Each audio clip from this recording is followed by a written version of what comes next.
नमस्कार। जय श्री जगन्नाथ। आप सभी को हमारी YouTube चैनल बंदे उत्कल जननी में स्वागत है। आज के इस भाग में ओडिशा के प्राचीन नृत्य ओडिसी के समृद्ध इतिहास और लोकप्रियता के बारे में जानेंगे। ओडिसी प्राचीन नृत्य शैलियों में से एक है जिसकी उत्पत्ति ओडिशा के मंदिरों में हुई थी। यह भारत के 8 मान्यता प्राप्त शास्त्रीय नृत्य शैलियों में से एक है। वर्तमान ओडिशा प्राचीन भारत का तत्कालीन कलिंग भारत के पूर्वी तट पर स्थित है, जो कभी राजनीतिक, सामाजिक, शैक्षिक, सांस्कृतिक गतिविधियों और वास्तुकला नवाचार का केंद्र था। इसका प्रमाण ओडिशा के मंदिरों की वास्तुकला में देखा जा सकता है। इसके कई सांस्कृतिक गौरवों में से एक, जो आज भी चमकता है, ओडिसी नृत्य शैली है। ओडिसी नृत्य की पहचान सुंदर मुद्राएं, भावपूर्ण चेहरे के भाव, चमकीले परिधान और श्रृंगार से होती है। नर्तक भावनाओं को व्यक्त करने, विभिन्न पात्रों को चित्रित करने और कहानियां सुनाने के लिए जटिल हाथ के मुद्राएं का उपयोग करता है। लय और संगीत के साथ बहुमुखी फुटवर्क नृत्य रूप की अभिव्यक्ति को बढ़ाता है। ओडिसी मुख्य रूप से महिलाओं द्वारा किया जाता था, जो भगवान विष्णु की स्तुति में नृत्य नाटक के रूप में कहानियां प्रस्तुत करती थीं।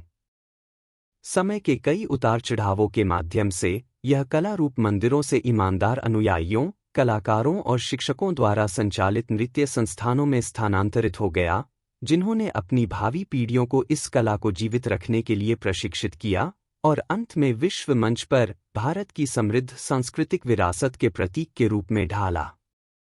किंवदंतियों के अनुसार भगवान श्री जगन्नाथ को जयदेव की गीत गोविंदम के काव्यात्मक छंद सुनना बहुत पसंद था। उन्हें प्रसन्न करने के लिए पुरी के जगन्नाथ मंदिर में उनके सामने ये छंद गाए गए। इस प्रकार वही छंद ओडिसी नृत्य के लिए संगीत का आधार बन गए। इसके अलावा ओडिशा के शास्त्रीय साहित्य ने भी ओडिसी नृत्य नाटकों के लिए एक समृद्ध संसाधन प्रदान किया। माना जाता है कि ओडिसी देश के सबसे पुराने जीवित शास्त्रीय नृत्य रूपों में से एक है, जिसकी जड़ें दूसरी शताब्दी ईसा पूर्व में ओडिशा के मंदिरों से जुड़ी हैं। भारत के अन्य सभी शास्त्रीय नृत्य रूपों की तरह ओडिसी भी मंदिर की पूजा के एक भाग के रूप में किया जाता था। कोणार्क के मंदिर इसकी दीवारों पर उकेरी गई विभिन्न नृत्य मुद्राओं को प्रदर्शित करने वाली ज्वलंत मूर्तियों के माध्यम से इसकी गवाही देते हैं। ओडिसी की उत्पत्ति किसी भी तरह से अन्य भारतीय पारंपरिक नृत्य रूपों से अलग नहीं है। ऐसा माना जाता है कि पारंपरिक नृत्य रूप आकाशीय क्षेत्र से परे हैं। नृत्य की चाल, अभिव्यक्ति और मुद्राएं भगवान शिव के तांडव नृत्य और भगवान विष्णु द्वारा उनके मोहिनी अवतार में किए गए नृत्य से काफी प्रभावित हैं।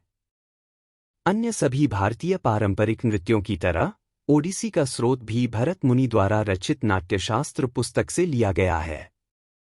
मंदिर और शाही दरबार भारतीय शास्त्रीय नृत्य शैलियों के लिए प्रमुख प्रशिक्षण स्थल रहे हैं। यही बात ओडिसी के लिए भी लागू होती है। उदयगिरी में मंचपुरी गुफाओं, पहली या दूसरी शताब्दी ईसा पूर्व के हाथी गुम्फा शिलालेखों और भुवनेश्वर, कोणार्क और पुरी के मंदिरों में पाए गए पुरातात्विक साक्ष्य इस दावे की गवाही देते हैं। इस युग के दौरान ओडिसी का प्रदर्शन मंदिर की महिला नर्तकियों द्वारा किया जाता था, जिन्हें महारी कहा जाता था, जिन्होंने अपना जीवन देवताओं की सेवा में समर्पित कर दिया था। वे मंदिर के अनुष्ठानों का एक अभिन्न अंग थीं और भक्ति भाव के रूप में ओडिसी का प्रदर्शन करती थीं। महारी पारंपरिक ओडिसी प्रदर्शनों की सूची, तकनीकों और शैलियों के संरक्षक थे। उन्होंने पीढ़ी दर पीढ़ी ओडिसी के ज्ञान और अभ्यास को आगे बढ़ाया, जिससे नृत्य रूप की निरंतरता सुनिश्चित हुई। उनकी अनूठी शैली ओडिसी का एक अभिन्न अंग बन गई, जिसने नृत्य रूप को सौंदर्य प्रदान किया। जब हम महारियों के बारे में बात करते हैं, तो हम गोटिपू के बारे में बात करने से नहीं बच सकते। पुरुष नर्तक जो मंदिरों के बाहर सड़कों या गोटिपू त्योहार के मैदानों में प्रदर्शन करते थे। 20वीं सदी के मध्य में ओडिसी के पुनरुद्धार के दौरान ने एक महत्वपूर्ण भूमिका निभाई। गुरु केलुचरण महापात्र जैसे कई प्रसिद्ध गुरुओं ने गोटिपू को प्रशिक्षित और तैयार किया, जिससे ओडिसी एक जीवंत और मान्यता प्राप्त शास्त्रीय नृत्य रूप के रूप में फिर से उभरी। मध्यकाल ने ओडिसी नृत्य के रूप में विकास में एक महत्वपूर्ण चरण को चिह्नित किया। इस अवधि के दौरान ओडिसी ने अपनी संरचना, प्रदर्शनों की सूची और संरक्षण में परिवर्तन किए। 11वीं और 15वीं शताब्दी के बीच ओडिशा गंगा राजवंश के शासन के अधीन था। कला और संस्कृति के महान संरक्षक गंगा शासकों ने ओडिसी के विकास और संरक्षण का समर्थन किया। मंदिर की दीवारों पर जो मूर्तियां हम देखते हैं, उन्हें गंगा शासकों ने बनवाया था। उनके संरक्षण ने ओडिसी को मंदिर परंपराओं के भीतर एक प्रमुख स्थान दिलाया। बाद में भक्ति आंदोलन के दौरान वैष्णववाद का ओडिसी के विकास पर महत्वपूर्ण प्रभाव पड़ा।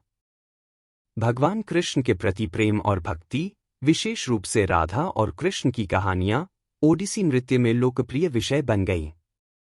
गीतात्मक रचनाएं और नृत्यकला वैष्णव दर्शन और भक्ति भावनाओं को दर्शाती हैं। स्वतंत्रता के बाद के युग ने एक नई सुबह की शुरुआत की जिसने ओडिसी सहित सभी भारतीय पारंपरिक नृत्य रूपों के पुनरुत्थान की शुरुआत की। 20वीं सदी के मध्य में पुनरुद्धार प्रक्रिया में बहुत तेजी देखी गई।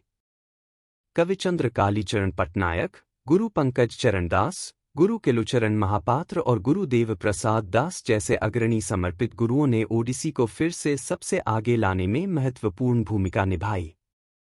उन्होंने ऐतिहासिक ग्रंथों, मूर्तियों और मौखिक परंपराओं के आधार पर ओडिसी के प्राचीन प्रदर्शनों की सूची, तकनीकों और सौंदर्य शास्त्र पर शोध, दस्तावेजीकरण और पुनर्निर्माण किया। जय श्री जगन्नाथ। बंदे उत्कल जननी।